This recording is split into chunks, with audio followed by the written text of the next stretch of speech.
It's time for Herd Mentality, the weekly episode where you control the discussion today on Locked On Bills. You are Locked On Bills, your daily Buffalo Bills podcast.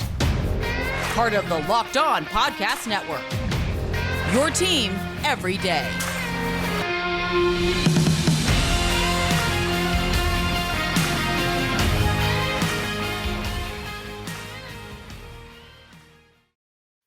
What's up, Bills Mafia? It's Joe Marino from the Draft Network, and I'm your host of Locked On Bills. Happy Wednesday to you, and thank you for making Locked On Bills your first listen every day, or if you're joining us on the YouTube channel, your first watch every day. It will be Herd Mentality today on the podcast. Some really good stuff to get to, and real quick, just a little note. I know that I have a lot of people I still need to respond to that have sent in questions, takes, comments for me to respond to on an episode of Herd Mentality, but with it being Josh Allen week last week and Herd Mentality being completely centered around Josh Allen, we got a little bit out of our normal sequencing here where I had to push some stuff that would have been for last week to this week, and the stuff for this week is kind of going to get pushed to next week, and I might take some of those questions and holster them for the Tackling the Tough Questions series that are coming up. So if I haven't gotten back to you, just give me a little bit of time here. I'm catching up on some of the administrative components of doing this podcast, and so hang tight and I'll get back to you.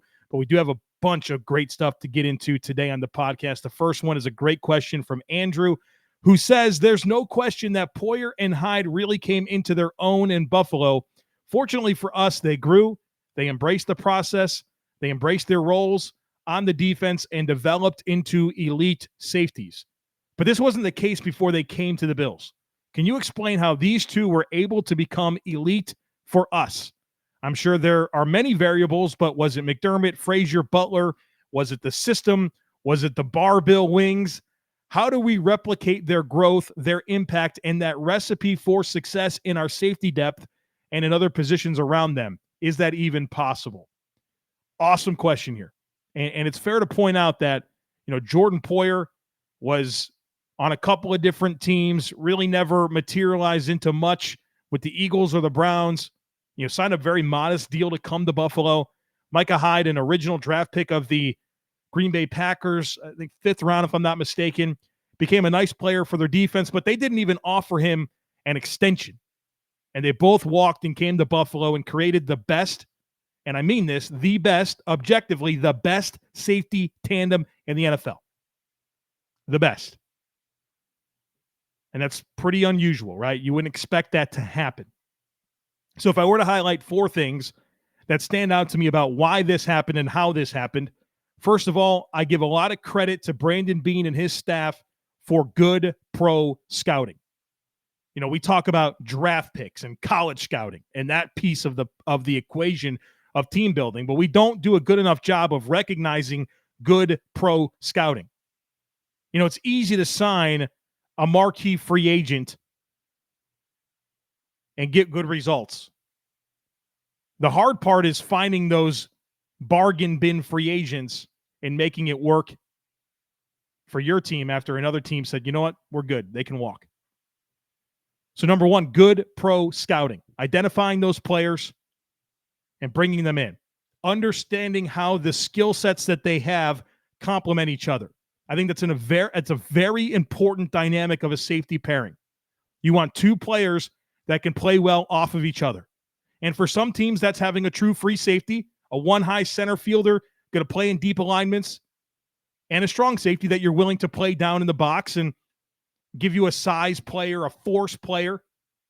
For some teams, that's interchangeable safeties, guys that can do either role, can play some man coverage in the slot, can play split zones, deep align, whatever, right? Like every team's going to have a different vision for what they want from their safeties. And so, first of all, good pro scouting by the Bills. And number 2, just understanding what they want for their defense and how the skill sets of Micah Hyde and Jordan Poyer complement each other, where I think they're very interchangeable players.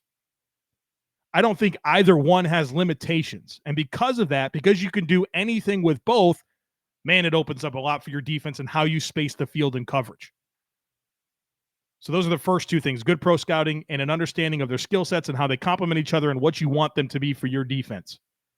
Number 3 is just the maturity of those two players. Two guys that had a big-time chip on their shoulder, right? I mean, you know that about both of these guys.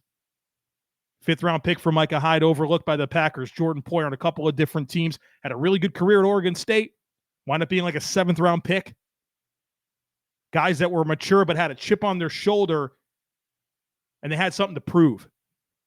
So you combine them in so many different ways, from a skill set, from a mental mindset perspective, and you really have a nice pairing. And then I think it's also Sean McDermott's resume, right? Like, he's done so well throughout his entire career of getting high-level production out of safeties that really weren't productive elsewhere. Mike Mitchell, Kurt Coleman, Poyer, Hyde. A lot of names. That's off the top of my head. And I think Sean McDermott has worked with them to make sure that they are unbelievably prepared. They understand how to leverage routes and leverage the defense and what the scheme is designed to do and how they all fit together with the entire back 7. It's easy to talk about these players in isolation, but how about the entire back 7? And that includes Edmunds, Milano, Taron Johnson, Trey White, whoever that CB2's been, typically Levi Wallace. Now we're really excited for Kyer Elam. But then Poyer and Hyde with that, and how that all works together for how you can space the field. And they all benefit from each other because they're smart and they understand what the scheme is designed to do. And so I think it's just good process. It's inserting the right players into the right situation, and they flourish. And they benefit from each other. So that's a long answer. And I hope I answered the question, but that's the stuff that comes to mind when this was presented. Next one comes from Jeff, who says, been thinking of the O-line a lot lately. Yeah, you and me both, Jeff. Which of the returning starters will benefit the most from the scheme Aaron Kromer traditionally runs? Man, I don't know if it's fair to say this, but all of them are going to benefit from Aaron Kromer. First of all, because Aaron Kromer has tailored techniques for all of his offensive linemen. He understands that Spencer Brown is a tackle, Deion Dawkins is a tackle, but they have really different body types. How can you tailor the techniques to get the most effective run blocking and pass blocking out of these players?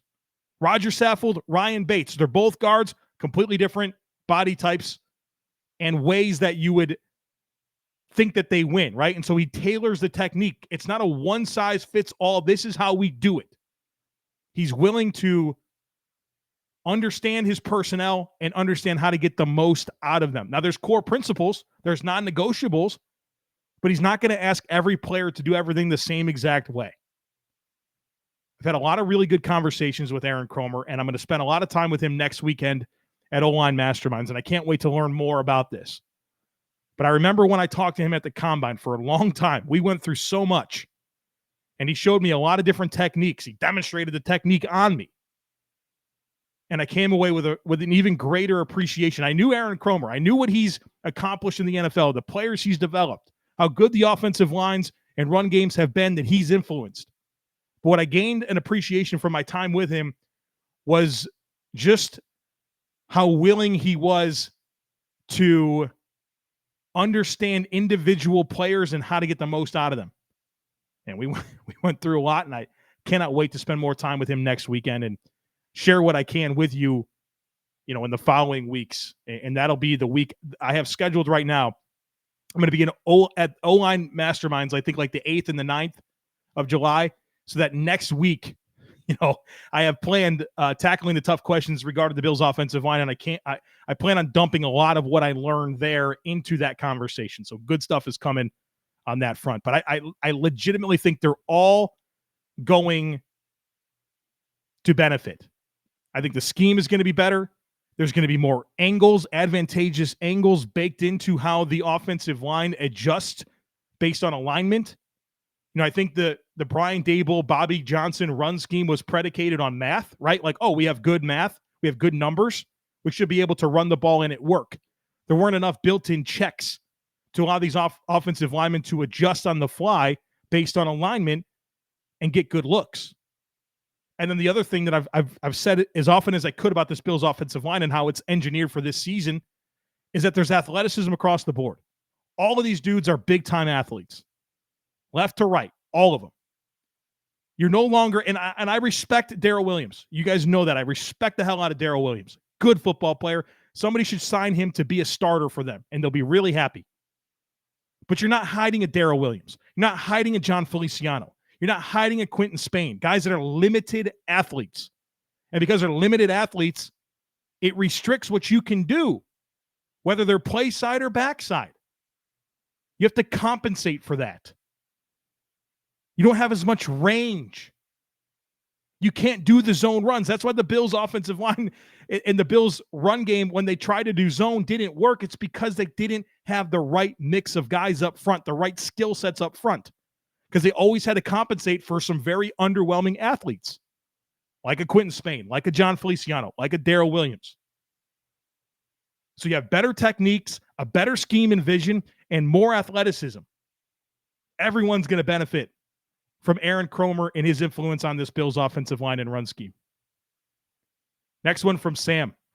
My question is, if there is a battle for the last wide receiver spot between Isaiah McKenzie and Tavon Austin, how much do you think McKenzie's relationship with teams, fans, media will factor into the decision? I think it will. I think it will significantly. And I do think that there's a path for both of these guys to be on the roster. But when you have a guy that's meant a lot to the team from a lot of different angles, who's a good glue guy, a good locker room guy, a guy that's been willing to play his part, that's going to matter. And I think you saw this with a guy like John Feliciano. Not to keep dogging on John Feliciano, but I think he's a really good example of a guy that had good relationships with all of those things, the team, the fans, the media, right? Fans loved John Feliciano and the energy and the edge that he brought to the offensive line. You know, he would say crazy stuff to the media. The media liked him, and his teammates loved him. Josh Allen loved John Feliciano. But at the end of the day, was he really a good player? No. He was a below-average player. You can check the receipts on stuff I've said about John Feliciano. I'm not just giving you these thoughts because he's now with the Giants. I wasn't super high on bringing him back because he's limited in terms of what he does, but he mattered in a lot of different other ways, and I think the Bills were somewhat committed to him because of that. His limitations were obvious, but his intangibles mattered, and I think you can look at Isaiah McKenzie and understand that there's limitations here, but some of the ancillary components, some of the intangibles help bring up his value to the team. So yes, I think, Sam, you have a fair point, and I would agree that that will influence that decision. This episode is brought to you by Rock Auto. With the ever-increasing numbers of makes and models, it's now impossible for your local chain auto parts store to stock all the parts you need. Why endure often pointless or seemingly intimidating questions like, is your Odyssey an LX or an EX? And wait while the person behind the counter orders the parts on their computer, choosing the only brand their warehouse happens to carry. You have computers with access to rockauto.com at home and in your pocket. Save time and save money when using Rock Auto. Why would you choose to spend 30%, 50%, even 100% more for the same parts from a chain store or a car dealership? They have everything you can need: brake parts, tail lamps, motor oil, and even new carpet. Go to rockauto.com right now and see all the parts available for your car or truck. Make sure you write Locked On in there. How did you hear about us box so they know that we sent you?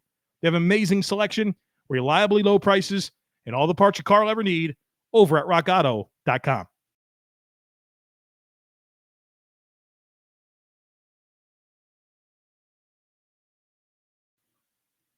Next one today comes from Michael. Michael says, I was listening to your Monday podcast talking about the Bills' recent problems with punt returners.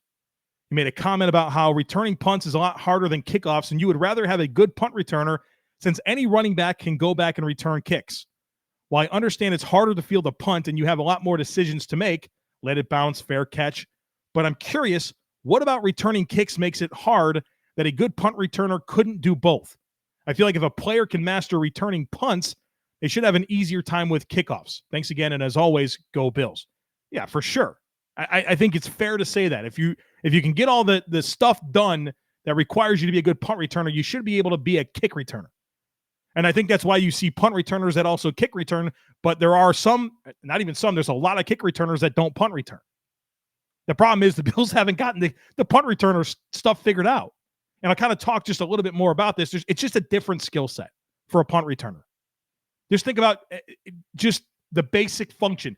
A kick returner, you field the football with none of the opposition around you. You get a running start. You're not making contact with anybody for 15, 20, 25 yards sometimes. As a punt returner, you're a sitting duck. You're standing still, and there's people around you immediately. So it's a different type of kick, a tougher ball to catch, right? A kickoff compared to a punt. And just the nature of the play is really, really different. Ball skills matter way more as a punt returner.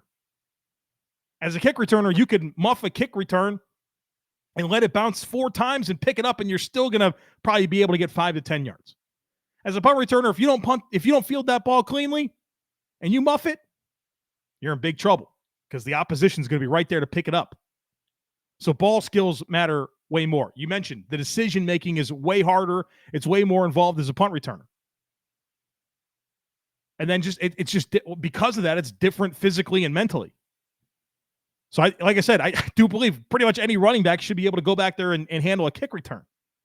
Punt returner, man, you got to have a certain skill set and you have to have a certain mentality to be able to get that done with consistency. Adam says, do you think we are more matchup-based actives versus inactives this year? Many Bills content creators and media members keep saying that this is such a deep roster all around. We know which spots are basically locked and for game day inactives, etc. But those bottom of the roster guys, like, is there one week where Tavon Austin is active over Stevenson or McKenzie or Shaq Lawson versus one of the DTs? Or do you think we see the same guys basically regardless of matchup? Well, first of all, injuries are going to dictate a lot of that. But if we answer this question through the lens of, okay, everyone's healthy, I think in general you can expect a running back to be inactive, right? That third running back, they're going to dress 2 running backs. I think of the 5 defensive ends that we expect to make the team, Von Miller, Greg Rousseau, Boogie Basham, AJ Epinesa, Shaq Lawson, I think 1 is inactive every week, assuming everyone's healthy. I think the Bills will roster 9 offensive linemen and dress 8 on a weekly basis. The least versatile player will be inactive. If the Bills keep 3 tight ends, I think typically a third tight end will be inactive. And then probably a linebacker. So if everyone's healthy, it's that. But yeah, I think any team should be mindful of matchups. If you think Shaq Lawson is one of your best run-stopping defensive ends, dress him over whoever you think is lesser, Boogie Basham or Epinesa or whatever. If you feel like you want to run more 12 personnel, dress your third tight end because you want to have that backup contingency in place. So yes, I do think every team is thinking about the matchups as much as they can based on who's available because of injuries. But if everyone's healthy, I think that's kind of the mindset I would have regarding the inactives. Kyle says it's pretty accepted that Tremaine Edmunds is at his best when he's kept clean. Like every linebacker, that's me inserting that. Every linebacker is best when they're kept clean and allows his athleticism and range to take over. Do you think the revamping of the D-line serves a lot like the stacking of the wide receiver core for a young Josh Allen in that, 1, it makes the team better, and 2, is going to allow the front office to isolate the variable for the quarterback of our defense? I'm a neutral fan on 49, but feel like if he doesn't turn into a game wrecker this upcoming season, it'll be tough to envision him becoming that player. So first of all, later this week, probably Thursday or Friday. Well, not probably. Today's Wednesday, so definitely Thursday or Friday. You're going to get the Tremaine Edmunds podcast from me, where I really kind of break him down. So I'm gonna have an entire podcast on him. So I don't want to give too much away, but I'll say 3 things in response to this. First of all, you have a fair point in the D-line. It has not been perfect. They've tried. They've wanted it to look a certain way, but this is certainly the best group that Tremaine's going to have in front of him. Just like I said about Josh Allen, this is the best offensive line he's going to have in front of him to date.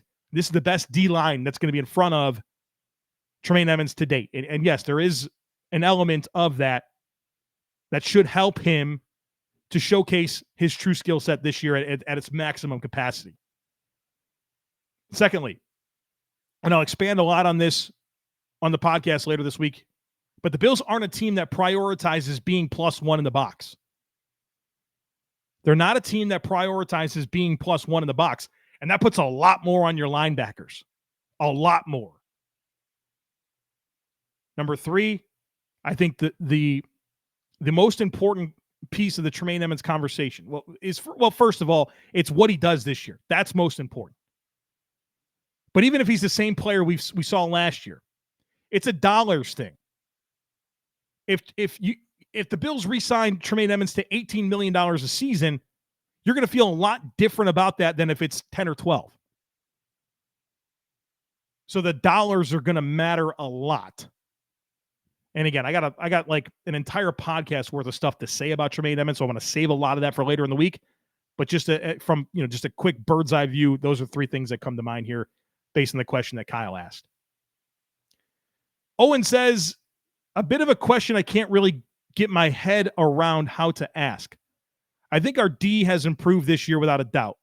The Bills are better at edge, sturdier in the interior, depth at linebacker, and with Kyer and hopefully Trey back in the secondary, that looks good. However, the teams we're playing this year and the quarterbacks we have to play are better this year without a doubt. So how do you quantify that, and how would you judge improvement in the D this year when realistically we'll give up more points? Owen, this is a great point. And I'll be completely honest with you. I flew back today, the day that I'm recording this, Tuesday, with Kyle Krabs. And Kyle Krabs, my co-host with the Draft Dudes podcast, also the host of the Locked On Dolphins podcast, huge Miami Dolphins fan. And we talked a lot of Bills and Dolphins on that plane ride today. And we were talking about the Bills defense and how good it was last year. And I said, Kyle, one of the things that we have to be mindful of with the Bills defense this year versus last year is that last year they didn't play any good quarterbacks. And they played Pat Mahomes, Tom Brady, and who? Who was the third best quarterback the Bills played last year? Ryan Tannehill? Matt Ryan? They played a bunch of rookies and second-year players and backups. And so, yeah, the Bills' defensive success last year was absolutely inflated because they played bad quarterbacks for most of the season, almost all of the season. Now, they were dominant, and that matters, right? It's not like they were just pretty good against bad quarterbacks. They were dominant against bad quarterbacks. But I think the way that we're going to be able to measure this Bills defense is because I expect statistical regression. I do. So that's not going to be the way that you're going to measure it. You're going to look and see the Bills are going to give up more points, more yards. But do they play better against better quarterbacks? Because last year when the Bills faced the Bucs, when they faced the Chiefs in the playoffs, defense got a little bit exposed. Now, those are 2 situations where you didn't have Trey White, right? The Bills looked a hell of a lot better against the Chiefs in Week 6 than they did in the playoffs defensively.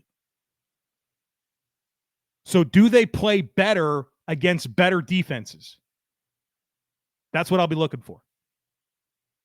BetOnline.net is your number one source for all your betting needs and sports information. Find all the latest sports developments, league reviews, and news, including Major League Baseball, football's futures, esports. They've got it all over at betonline.net. It's your number one spot for your sports scores, podcasts, and news this season.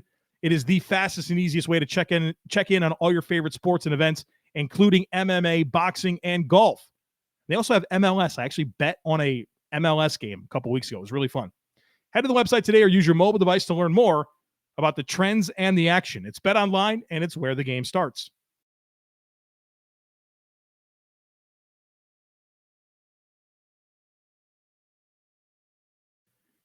Got a few more to get to here today. The next one comes from Jay Stamp, who says, what if the offense stalled out some because Daboll was the conservative one and McDermott wants to throw it all over the field?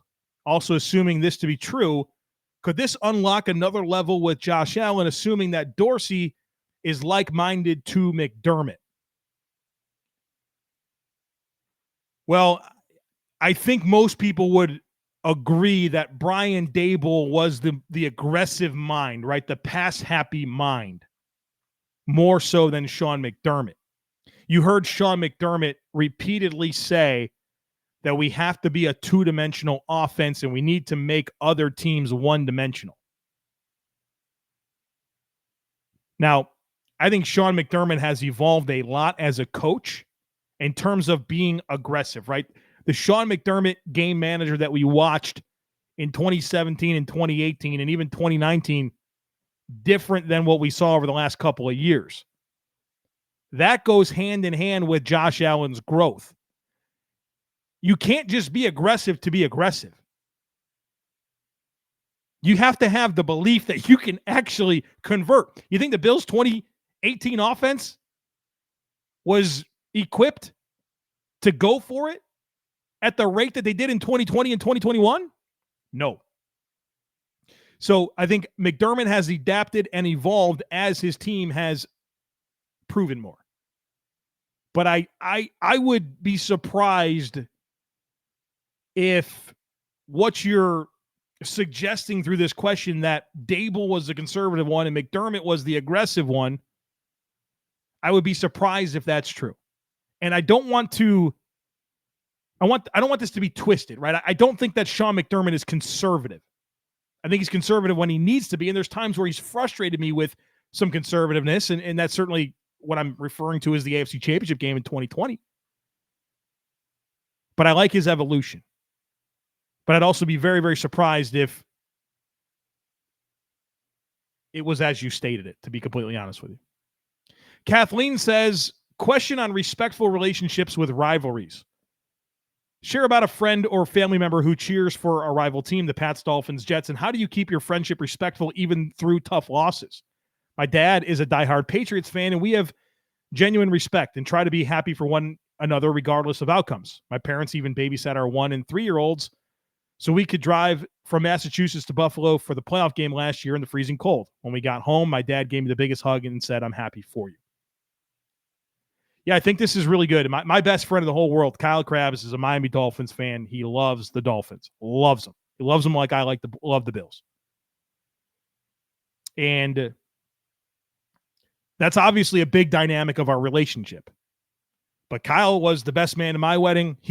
I was the best man in his wedding. I'm honored to be his daughter's godfather, right? We're tight. And he's a Miami Dolphins fan, and I'm a Buffalo Bills fan. And right now, that's looking pretty good for me, right? I've had the upper hand here over the last several years. But the mindset that I have with it is I want to treat him how I would want to be treated. I want to respond to him the ways that I would hope he would respond to me if it were the other way around. And I always try to make sure, regardless of if it's a friendship, relationships within my own family, that football is healthy for me in my life. That all the good parts of being a fan, I embrace and cling to, and all the bad parts of being a fan where it can really be a divisive thing, I get rid of it. I don't want anything to do with it. Make sure that football fandom is a positive in your life and continuously check yourself. Treat people the way you want to be treated. Remember the way you felt when people clowned on Josh Allen for the first couple of years that he was in Buffalo. And then ask yourself,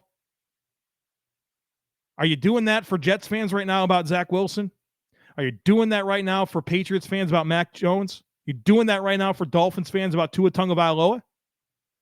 They're embracing that optimism, right? That they're going to put it all together and be really good players. And it's going to be their answer at franchise quarterback. And of course, as a Bills fan, you're hoping that doesn't happen. But you don't have to sit there and express that to them.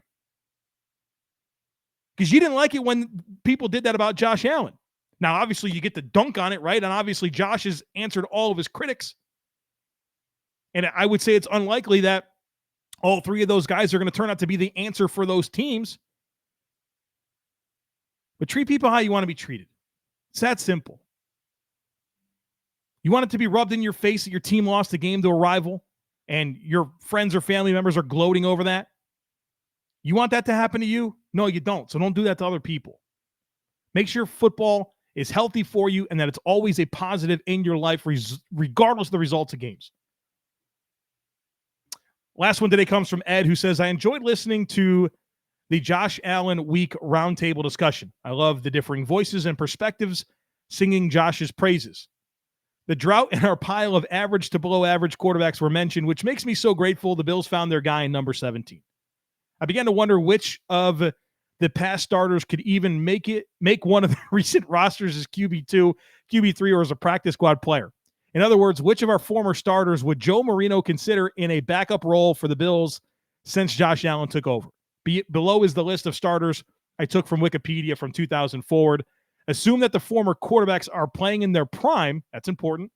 I included Tyrod, even though the drought ended with him under center. And he gives me the list. And I want to kind of very quickly talk through this list and understand that we're talking about backup quarterbacks. A lot of these players are probably better than Case Keenum or Mitchell Trubisky, right, in their prime. And I would say for a lot of these players, they weren't necessarily ever inserted into a great situation for them to become a good player. I've talked about this before. Teams bust quarterbacks more than quarterbacks bust teams, and we don't want to admit it. A lot of talented football players here, but they weren't in a great situation. So real quickly, there's 15 quarterbacks here. Rob Johnson, hard pass. I just don't like the way he played the game. I do not like the way Rob Johnson played football. Doug Flutie, I would be tempted to say him, but I don't know. He's got limitations. He's got limitations that would bother me. Alex Van Pelt, he could be a QB3. I don't want him to be my backup. Drew Bledsoe, that guy had a great career. I'm not going to pick Drew Bledsoe because he can't move. He's a statue. And I've got guys that can move around that bring other intangibles that I appreciate. Number 5, JP Losman. I think JP would really benefit from working with Josh Allen. But nah, it's going to be a pass for me. Kelly Holcomb, that's a pass for me. Trent Edwards, hard pass. Brian Brown, hard pass. EJ Manuel, I'm interested. I think he'd benefit from getting a chance to play with Josh Allen. Thad Lewis, no thank you. Jeff Toole, no thank you. Kyle Orton. I think a lot about Kyle Orton. He's high on my list of options here. But he's not the one I'm picking. Tyrod Taylor. Tyrod Taylor's high on my list of options, but he's not the one I'm picking. Like the mobility, but sometimes with Tyrod, what frustrated me was the throws he wouldn't make. Got to pull the trigger. Got to throw the ball. Nathan Peterman, no. The answer's Fitz. The answer's Ryan Fitzpatrick every time. That's the guy I want. I like the mindset. Like his approach. I know he's not the most physically gifted, but that's just the guy you want on your team. So of all these players in their prime, give me Fitz. Give me Fitz. All right, folks, that's going to do it for us here today on the podcast. Awesome slate of questions. I got a ton of good stuff holstered. Again, like I said at the beginning, I got a lot of people to get back to. Give me a second, and I will do so. Tomorrow on the podcast, or at some point this week, like I said, the Tremaine Edmunds episode is coming. Got another episode this week, so a lot of Bills discussion coming in this way. It's going to be awesome next week as well. I have a lot of fun stuff planned. Like I said, this dead period where there's not anything going on in the NFL world, this is like my favorite stretch on this podcast. I love the games, obviously. I love the draft and the offseason, like the team building, the free agency, all that stuff's really, really fun. But I love being challenged to be creative with what we do on this podcast, and I'm excited to deliver for you all the way through. So make sure you're subscribed. Would love it if you took a second to rate, review, and share the podcast. Have a great rest of your day, and I look forward to catching up with you again tomorrow.